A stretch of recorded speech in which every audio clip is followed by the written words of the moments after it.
I was half awake, and when I felt something was moving on my face, I freaked out. It was a worm, and it was trying to get into my mouth. I flicked it out of my face, and that's when I saw that there were a whole bunch of them inside my tent. Disgusting creatures, I thought. How did they all get in? And then I realized it's all because of that worm guy. Mr. Smith. I met him yesterday during the hike. He was such a cool dude. We talked a little bit during the day, and then I went on my way. Even though he seemed like a cool guy, there was something weird about him. I mean, yesterday evening, when I found a place to spend the night, I saw him again. And this time, we talked a little more. He even showed me his pet. It was a worm, by the way, and he called it Daisy. I felt a little uncomfortable by this, and he asked me what it was.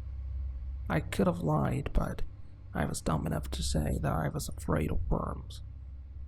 Anyway, after that, all of a sudden he told me that he has cancer, and he doesn't have enough time. I felt sorry for him. He was one of those guys who says things like this out of nowhere. But that's not the weirdest part. Before I was going back to my tent to get some sleep, he grabbed my hand. I was terrified. I didn't know if it was a handshake or something else, but after releasing my hand, he looked at the worm and smiled. That was really creepy. Maybe he pulled this sick prank on me because I told him that I was afraid of worms. Anyway, I went to ask him about this, and what he said made me confirm it. He said, "They are not so bad when you get to know them, right?" I was getting the creeps. I thought it would be safe to get far away from him as soon as possible. So after packing up my tent, I said goodbye to him and went on my way. I was walking very fast, and I couldn't eat anything in the morning, so I got tired very quickly.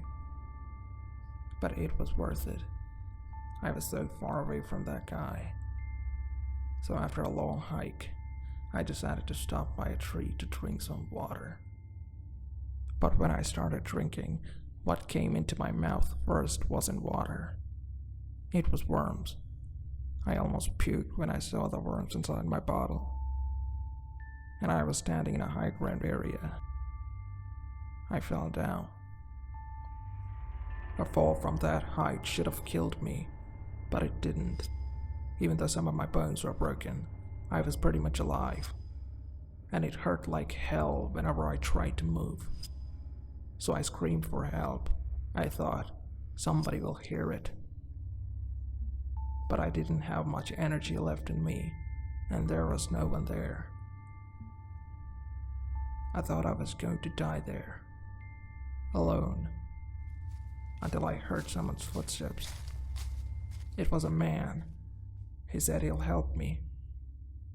I thought I was safe for a moment, but when he started climbing down, that's when I saw who it was. Mr. Smith. I was like, God, why him? He climbed all the way down and looked at me. I asked him why the hell did he put worms in my bottle, and he said that they deserved to be in my stomach. I begged him to just leave me there, but he said, "No, I'll save you. You're the one that I've been looking for. The next carrier."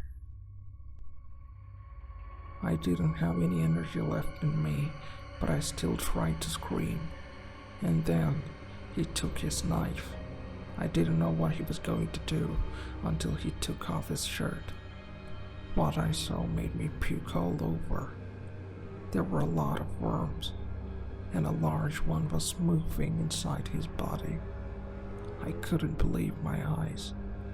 He slit it open. Blood splattered everywhere, and large worms covered in blood fell down to the ground. At this moment, Mr. Smith was dead. I tried my best not to look at those worms and move away, but I couldn't. While the worms were crawling down toward me, I kept screaming for help, but no one heard, and I knew what was going to happen.